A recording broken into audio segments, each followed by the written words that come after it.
BJP ಯುವ ಮುಖಂಡ ಅರಕೆರೆ ರವೀಶ್ ರವರು ಶುಕ್ರವಾರ ಸಿದ್ದಗಂಗಾ ಮಠದ ದನಗಳ ಜಾತ್ರೆಯಲ್ಲಿ ಸೇರಿದ್ದ ಎಲ್ಲ ರಾಸುಗಳಿಗೆ ತಲಾ ಒಂದೊಂದು ಹೊರೆ ಹುಲ್ಲು, ಒಂದು ಚೀಲ ಬೂಸ ವಿತರಣೆ ಕಾರ್ಯಕ್ರಮ ಹಮ್ಮಿಕೊಂಡಿದ್ದರು. ಸಿದ್ದಗಂಗಾ ಮಠಾಧ್ಯಕ್ಷರಾದ ಸಿದ್ದಲಿಂಗ ಸ್ವಾಮೀಜಿ ಹಾಗೂ ಶಾಸಕ ಬಿ ಸುರೇಶ್ ಗೌಡ ರಾಸುಗಳಿಗೆ ಹುಲ್ಲು, ಬೂಸವನ್ನು ವಿತರಿಸಿ ಹಾಗೂ ಹಿರಿಯ ರೈತರನ್ನ ಸನ್ಮಾನಿಸಿ ಗೌರವಿಸಿದರು. ಬಿಜೆಪಿ ಮುಖಂಡ ಅರಕೆರೆ ರವೀಶ್ ರವರ ಸೇವೆ ಶ್ಲಾಘಿಸಿ ಈ ವೇಳೆ ಮಾತನಾಡಿದ ಸ್ವಾಮೀಜಿ, ಮೂಕ ಪ್ರಾಣಿಗಳಿಗೆ ಸೇವೆ ಮಾಡುವುದು ಪುಣ್ಯದ ಕೆಲಸ. ಈ ಮೂಲಕ ರೈತರ ಅವಲಂಬಿ ದನಕರುಗಳನ್ನು ಗೌರವಿಸುವ ಈ ಸೇವಾ ಕಾರ್ಯ ಹೆಮ್ಮೆ ಪಡುವ ವಿಚಾರ ಎಂದರು. ಇದೇ ಮೊದಲ ಬಾರಿಗೆ ತುಮಕೂರಿನ ಊರುಕೆರೆಯ ಅರಕೆರೆ ರುದ್ರೇಶ್ ರವರ ಸುಪುತ್ರ ಆಗಿರುವಂತಹ ರವೀಶ್ ರವರು ಬಹಳ ಒಳ್ಳೆ ಕೆಲಸ ಮಾಡಿದ್ದಾರೆ. ಸೇವಾ ಕಾರ್ಯ ಬಂದಿರುವ ಎಲ್ಲ ರಾಸುಗಳಿಗೆ ಒಂದೊಂದೂವರೆ ಹುಲ್ಲು, 5 kg ಬೂಸ, 1 ಬಾಟ್ಲ್ ಅವ್ರಿಗೆ ಕುಡಿಯೋಕ್ಕೆ ನೀರು, ಈ ಮೂರನ್ನೂ ಕೂಡ ಒಟ್ಟಿಗೆ ಕೊಡುವಂಥ ಕೆಲಸವನ್ನು ಯಾರಾದರೂ ಒಂದು ಜಾತ್ರೆಯಲ್ಲಿ ಮಾಡ್ತಾ ಇದ್ದಾರೆ ಅಂದರೆ ನಮ್ಮ ರವೀಶ್ ಒಬ್ಬರು ಮಾಡ್ತಾ ಇದ್ದಾರೆ ಅಂತ ಹೇಳಬೇಕಾಗಿರುವಂಥದ್ದು. ಪ್ರಥಮವಾಗಿ ನಾನು ಹೇಳಿದೆ, ಈ ವರ್ಷ ನೀವು ಮಾಡಿಬಿಟ್ಟು ಮುಂದೆ ವರ್ಷಕ್ಕೆ ನನ್ನ ಕೇಳ್ತಾರೆ ಅಂತ. ಇಲ್ಲ, ನಾನು ಪ್ರತಿ ವರ್ಷವೂ ಜಾತ್ರೆಯಲ್ಲಿ ಮಾಡ್ತೀನಿ ಅಂತ ಹೇಳಿದ್ದಾರೆ. ಅದು ನಾವು ಹೆಮ್ಮೆ ಪಡಬೇಕಾಗಿರುವಂಥದ್ದು. ನಿಜಕ್ಕೂ ಕೂಡ ರೈತಾಪಿ ವರ್ಗದ ಮೇಲೆ ಇರುವಂತಹ ಅವರ ಪ್ರೀತಿ, ಅವರ ಅಭಿಮಾನ ಮತ್ತು ದನಕರುಗಳ ಮೇಲೆ ಇರುವಂತಹ ಅವರ ಪ್ರೀತಿ ಎಷ್ಟು ಅನ್ನೋದನ್ನು ಇದು ತೋರಿಸ್ಕೊಡುವಂಥದ್ದು. ಅವರ ಪರಂಪರೆನೇ, ಅವರ ಹೆಸರು, ತಾತನ ಹೆಸರು ಓರಿ ಮುದ್ದಪ್ಪ ಅಂತಲೇ ಅವ್ರ ತಾತನ ಹೆಸರು. ಅಂದರೆ ಅವು ದನಕರುಗಳನ್ನು ಹಿಂದೆ ಹೇಗೆ ಸಾಕ್ತಿದ್ರು ಅನ್ನೋದಕ್ಕೆ ಅದು ಉದಾಹರಣೆ ಆಗಿರುವಂಥದ್ದು, ಹೆಸರು ಆಗಿರುವಂಥದ್ದು. ಆ ಪರಂಪರೆ ಇಟ್ಕೊಂಡಿರುವಂತಹ ಅವರು ಹಾಗೆಯೇ ಉದ್ಯಮಿಗಳಾಗಿ ಸಾಧನೆಯನ್ನು ಮಾಡಿದ್ದಾರೆ. ತಮ್ಮ ಪರಿಶ್ರಮದಿಂದ ತಾವೇ ಮೇಲೆ ಬರುವಂತಹ ಕೆಲಸವನ್ನು ಮಾಡಿ ಇವತ್ತು ಎತ್ತರಕ್ಕೆ ಬೆಳೆದಿದ್ದಾರೆ. ನಮ್ಮ ಸುರೇಶ್ ಗೌಡರು ಅವರಿಗೆ ಯಾವತ್ತೂ ಸಪೋರ್ಟ್ ಆಗಿದ್ದಾರೆ. ಸುರೇಶ್ ಗೌಡ್ರ ಬಗ್ಗೆ ಅವರ ಪ್ರೀತಿಯನ್ನು ಇಟ್ಕೊಂಡಿರುವಂತಹ ಅವರು ಈ ಕಾರ್ಯಕ್ರಮಕ್ಕೆ ನಮ್ಮ ಮಠನೂ ಗ್ರಾಮಾಂತರಕ್ಕೆ ಸೇರುತ್ತೆ. ನಮ್ಮ ಶಾಸಕರಾಗಿರುವಂತಹ ಸುರೇಶ್ ಗೌಡರು ಕೂಡ ಅವರು ರೈತ ಪರವಾದಂತಹ ಹೋರಾಟಕ್ಕಾಗಲಿ ನೀರಾವರಿಗಾಗಲಿ ಭಾಳಷ್ಟು ಹೋರಾಟ ಮಾಡುವಂತಹ ಒಂದು ವಿಶೇಷವಾದ ಗುಣ ಇರುವಂತಹ ಅವರು.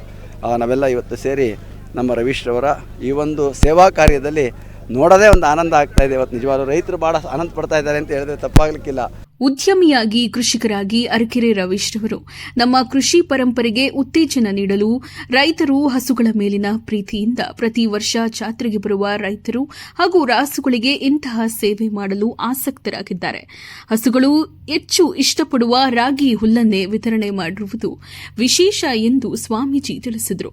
ಶಾಸಕ ಸುರೇಶ್ ಗೌಡ ಮಾತನಾಡಿ, ದೇಸಿ ತಳಿ ರಕ್ಷಣೆ ಪ್ರಯತ್ನ, ಕೃಷಿ ಮತ್ತು ರೈತರಿಗೆ ಪ್ರೋತ್ಸಾಹಿಸುವ ಸಲುವಾಗಿ ಸಿದ್ದಗಂಗಾ ಮಠದಲ್ಲಿ ಪೂಜ್ಯರು ಹಲವಾರು ವರ್ಷಗಳಿಂದ ಕೃಷಿ ಮತ್ತು ಕೈಗಾರಿಕಾ ವಸ್ತು ಪ್ರದರ್ಶನ, ದನಗಳ ಜಾತ್ರೆ ಏರ್ಪಡಿಸಿ ಪ್ರೋತ್ಸಾಹಿಸುತ್ತಾ ಬಂದಿದ್ದಾರೆ.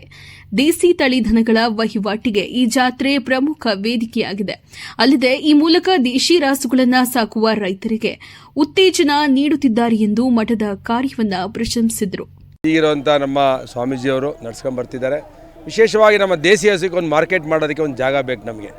ಅದಕ್ಕೆ ನಶಿಸಿ ಹೋಗುತ್ತಿರುವಂಥ ಒಂದು ತಳಿಯನ್ನು ಸಂರಕ್ಷಣೆ ಮಾಡುವಂಥದ್ದು, ಅದನ್ನು ಉಳಿಸ್ಕೊಳ್ಳುವಂಥ ಒಂದು ಪ್ರಯತ್ನ ಇದು. ಇವತ್ತು ಕೂಡ ಸಿದ್ಧಗಂಗಾ ಮಠಕ್ಕೆ ಲಕ್ಷಾಂತರ ರಾಸುಗಳು ಬರ್ತವೆ.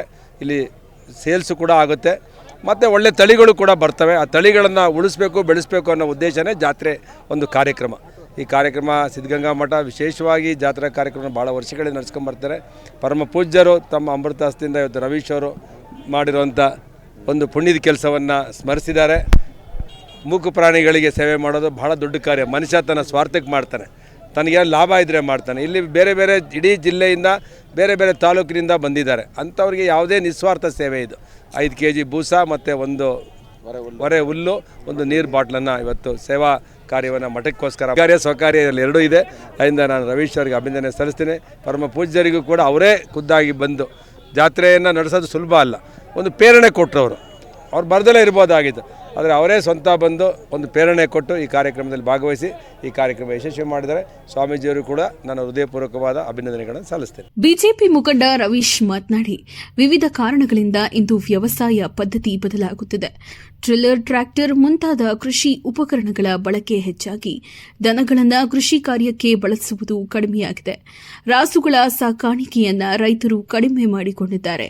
ಈ ಪರಿಸ್ಥಿತಿಯಲ್ಲಿ ರೈತರ ಒಡನಾಡಿಯಾಗಿದ್ದ ದೇಸಿ ತಳಿ ದನಗಳು ಸಂಖ್ಯೆಯು ಕಡಿಮೆಯಾಗುತ್ತಿದ್ದು ಈ ತಳಿಯನ್ನ ಉಳಿಸಬೇಕು ಎಂಬ ಆಶಯದಿಂದ ತಾವು ಈ ಕಾರ್ಯ ಆರಂಭಿಸಿರುವುದಾಗಿ ತಿಳಿಸಿದರು. ನಾಡಿಗೆ ಅನ್ನ ನೀಡುವ ಅನ್ನದಾತರಿಗೆ ನಾವೇನೂ ಕೊಡಲು ಸಾಧ್ಯವಿಲ್ಲ, ಆದರೆ ಅವರ ಆಶ್ರಮವನ್ನ ಗೌರವಿಸಬೇಕಾಗಿದೆ. ಇದೇ ಆಶಯದಲ್ಲಿ ನಾವು ಪ್ರತಿ ವರ್ಷ ರಾಸುಗಳಿಗೆ ಹುಲ್ಲು ಬೂಸ ವಿತರಿಸುವುದಾಗಿ ರವೀಶ್ ಈ ಸಂದರ್ಭದಲ್ಲಿ ತಿಳಿಸಿದರು. ನೋಡಪ್ಪ, ಇದು ಒಂದು ಒಳ್ಳೆ ಕೆಲಸ. ಪ್ರತಿ ವರ್ಷ ಅದನ್ನು ಒಂದು ಸುಸೂತ್ರವಾಗಿ ನಡೆಸ್ಕೊಂಡು ಹೋಗುವಂಥ ಅದಕ್ಕೆ ನಾನು ಯಾವತ್ತೂ ಚಿರಋಣಿ ಆಗಿದ್ದೀನಿ. ಹಂಗೆ ಮಾರ್ಗದರ್ಶಕರಾದ ಸುರೇಶ್ ಗೌಡರು ಅಷ್ಟೇ, ನಾನು ಹಿಂಗೆ ಇದನ್ನು ಮಾಡೋಣ ಅಂತಂದರೆ ಅವರು ಕೆಲವೊಂದು ಸಲಹೆಗಳು ಕೊಟ್ಟರು. ಆಮೇಲೆ ಇವತ್ತು ನಾನು ಈ ರೈತರಿಗೆ ಯಾಕೆ ನಾನೊಂದು ಸೇವೆ ಮಾಡಬೇಕು ಅಂತ ಅಂದ್ಕೊಂಡೆ ಅಂತಂದರೆ, ಇವತ್ತು ನೀವು ನೋಡಿದ್ದೀರಾ ಎಷ್ಟೊಂದು ಟ್ಯಾಕ್ಟ್ರುಗಳು, ಟಿಲ್ಲರ್ಗಳು ಎಲ್ಲ ಬಂದಿದೆ. ಇವತ್ತು ಮಕ್ಕಳು ಸಾಕೋದೇ ಕಷ್ಟ, ಅಂಥದ್ರಲ್ಲಿ ಪ್ರಾಣಿ ಸಾಕೋದು ಭಾಳ ಕಷ್ಟ ಇದೆ. ಇವತ್ತಿನ ಒಂದು ಬರಗಾಲ ಇರ್ಬೋದು, ಹುಲ್ ಬೆಳೆ ಎಲ್ಲ ರೈತರು ವ್ಯವಸಾಯಗಳು ಕಮ್ಮಿ ಮಾಡ್ತಾರೆ. ಅಂಥದ್ರಲ್ಲಿ ಈ ತಳಿಗಳ್ನ ಉಳಿಸ್ಕೊಂಬಂದಿದ್ದಾರಲ್ಲ, ಅದಕ್ಕೆ ನಾವು ಇದೊಂದು ಸಣ್ಣ ಸೇವೆ ಮಾಡೋದ್ರಲ್ಲಿ ಯಾವುದೂ ಇಲ್ಲ. ಯಾಕೆಂದ್ರೆ ಅವ್ರಿಗೊಂದು ನಾನು ಯಾಕೆ ಅಂತಂದ್ರೆ ಅವ್ರಿಗೆ ಒಂದು ಇದನ್ನು ಅಂದ್ಕೊಂಡೆ, ಏನಂತಂದರೆ ಅವ್ರಿಗೇನು ನಾವೇನು ಮಾಡ್ಬೋದು, ರೈತರಿಗೆ ಮಾಡೋವಷ್ಟು ದೊಡ್ಡವ್ರಂತೂ ನಾವಲ್ಲ, ಅವರೇ ನಮಗೆ ಕೊಡೋ ಒಂದು ಅನ್ನದಾತರವರು, ಅವ್ರಿಗೆ ಮಾಡೋಷ್ಟು ದೊಡ್ಡವ್ರು ನಾವಲ್ಲ. ಒಂದು ಪ್ರೋತ್ಸಾಹ ಅಂತಂದರೆ ಅವ್ರಿಗೇನೋ ಒಂದು ಬಾಯಾರಿಕೆ, ನಾನೇನು ವಾರದ ಪೂರ್ತಿ ಎಲ್ಲ ಅಂತಂದ್ರೂ ಒಂದು ಅರ್ಧ ದಿವಸದ ಬಾಯಾರಿಕೆನಾದರೂ ನೀಗಿಸ್ಬೋದು, ಮತ್ತು ಹಸುಗಳಿಗೆ ಒಂದು 2 ದಿವಸದ್ದಾದರೂ ಆಹಾರ ಕೊಡ್ಬೋದು ಅನ್ನೋದನ್ನೊಂದನ್ನು ಬುದ್ಧಿಯವರು ಮತ್ತು ನಮ್ಮ ಶಾಸಕರು ಒಂದು ಇದರಲ್ಲಿ ನಾನು ಒಂದು ಚರ್ಚೆ ಮಾಡಿದಾಗ ಇಬ್ಬರೂ ಒಂದು ಒಳ್ಳೆಯ ಸಲಹೆ ಕೊಟ್ಟರು. ಆಮೇಲೆ ಈ ಪ್ರೋತ್ಸಾಹ ಕೊಡೋದಿದೆಯಲ್ಲ, ಅದಕ್ಕೆ ನಾವು ಯಾವಕ್ಕಂದರೆ ನಾವು ಮಠದ ಅನ್ನ ತಿಂದಿದ್ದೀವಿ. ಆ ಸಂಸ್ಥೆಗಳಲ್ಲಿ ಇದನ್ನು ಈ ಇದರಲ್ಲಿ ಮಾಡೋದಕ್ಕೆ ನಾನು ಪುಣ್ಯ ಅಂತ ಅಂದ್ಕೊಂಡಿದ್ದೀನಿ ನಾನು. ಸರ್, ಈಗ ಪ್ರತಿಯೊಂದು ಇದಕ್ಕೂ ನಾನು ಅದನ್ನು ಲೆಕ್ಕ ಹಾಕೋಕ್ಕೆ ಹೋಗಿಲ್ಲ. ಆಮೇಲೆ ನನಗೆ ಈ ಒಂದು ಸ್ವಲ್ಪ ಯಾಕೆ ಅಂತಂದರೆ ಇವತ್ತೆಲ್ಲ ರೈತರುಗಳು ಉತ್ಸಾಹಕ್ಕೆ ಸೇರಿಕೊಂಡ್ರು.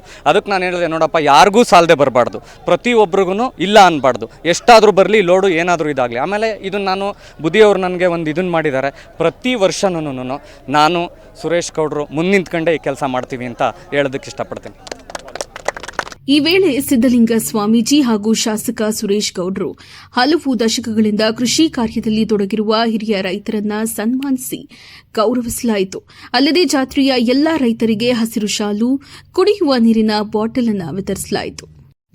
ಎಪಿಎಂಸಿ ಮಾಜಿ ಸದಸ್ಯ ನೇರಳಾಪುರ ಕುಮಾರ್, ತಾಲೂಕು ಪಂಚಾಯಿತಿ ಮಾಜಿ ಅಧ್ಯಕ್ಷ ಯಲ್ಲಾಪುರ ರಮೇಶ್, ಅರಕೆರೆ ಗ್ರಾಮ ಪಂಚಾಯಿತಿ ಅಧ್ಯಕ್ಷ ಶಿವಕುಮಾರ್, ಜಿಲ್ಲಾ ಬಿಜೆಪಿ ಯುವ ಮೋರ್ಚಾ ಅಧ್ಯಕ್ಷ ನವಚೇತನ್, ಮಧುಗಿರಿ ಮಂಡಲ ಯುವ ಮೋರ್ಚಾ ಅಧ್ಯಕ್ಷ ಶಿವಕುಮಾರ ಸ್ವಾಮಿ, ಬೆಳಗುಂಬ ಗ್ರಾಮ ಪಂಚಾಯಿತಿ ಸದಸ್ಯ ಮಾರನಾಯಕನಹಳ್ಳಿ, ಪಾಳ್ಯ ಮಲ್ಲೇಶ್, ಮುಖಂಡರಾದ ಅನಿಲ್ ಪಟೇಲ್, ಹರೀಫ್ ಪಾಷಾ, ಸಾಗರ್, ರವಿಪ್ರಕಾಶ್, ವಿಲಾಸ್, ಮನು ಅರಳೂರು ಸೇರಿದಂತೆ ಮೊದಲಾದವರು ಭಾಗವಹಿಸಿದ್ದರು.